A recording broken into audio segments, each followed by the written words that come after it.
Namaste students, Sushma Medium. I, JVWU, Dr.Y.Chandrakala, Assistant Professor, Vidyapeeth, University, Jaipur. In today's session, we are going to discuss about the Disaster Management Act and its policies. Disaster Management Act 2005 was enacted on 26 December 2005. This will permit the state also to have their own legislation on disaster management. The cited features are the Act comprises of 79 sections and 11 chapters.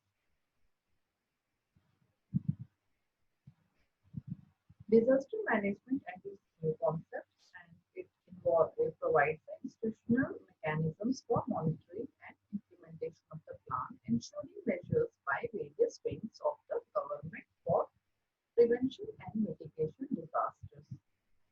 So the state government has been advised to amend their relief codes. The Act provides for National Disaster Management Authority. State government shall create State Disaster Management Authority and District Disaster Management Authorities. There shall be a disaster management or a responsible response fund for and disaster mitigation funds at national, state, and district level. The National Disaster Management Authority under the Prime Minister with 9 more members for laying down the policy, plans and guidelines for the disaster management. The authority will assist by National Executive Committee of Secretariat to Central Government. The National Authority to recommend guidelines for the minimum standard of relief. The State Disaster Management Authority to be chaired by Chief Minister. One of the members may be designated as the Vice Chairperson of the State Authority by the Chief Minister. The State Authority may be constituted by any advisory committee of the expert. The State Authority shall be responsible for laying down the policies and the plans for the disaster management in the state. The State Authority shall recommend the guidelines for providing minimum standard of relief. The State Authority will assist the State Executive Committee. The District Disaster Management Authority (DDMA) the chairperson of the District Disaster Management Authority will be the collector or the district magistrate or the deputy commissioner of the district. The elected representative of the area is the member of DDMA as an ex-officio to chairperson. So the district authority shall act as the district planning, coordinating or implementing body for the disaster management. The local authorities shall ensure the training of its officers and the employee and maintaining the resources so that the readily available for its events of the disaster. It shall be ensured that all the construction projects under its conform to the standard and specification laid down. It shall be carried out by the relief and the reconstruction and activities the affected area within the judiciary. The National Disaster Response Forces are under Section 45 and 44 and 45 of the Act provides constituting National Disaster Response Force for the purpose of the specialist response to the threatening disaster situations and disaster under Director General to be appointed by the central government.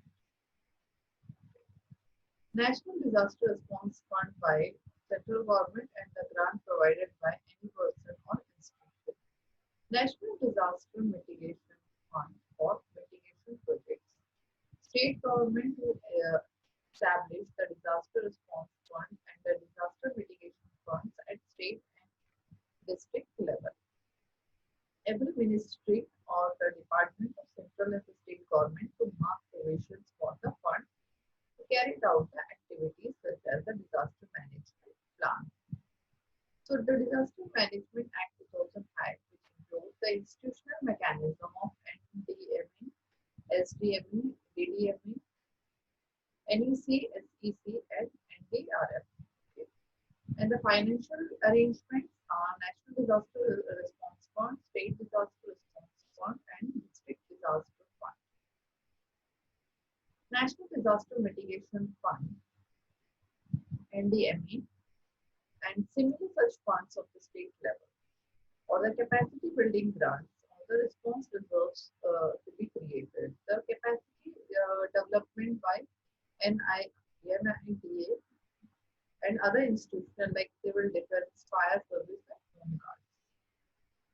So the penal provision of section 51 to 60, the section 51, the punishment for obstruction or non-compliance of the directions given by the central or state or NEC or SEC or DDME.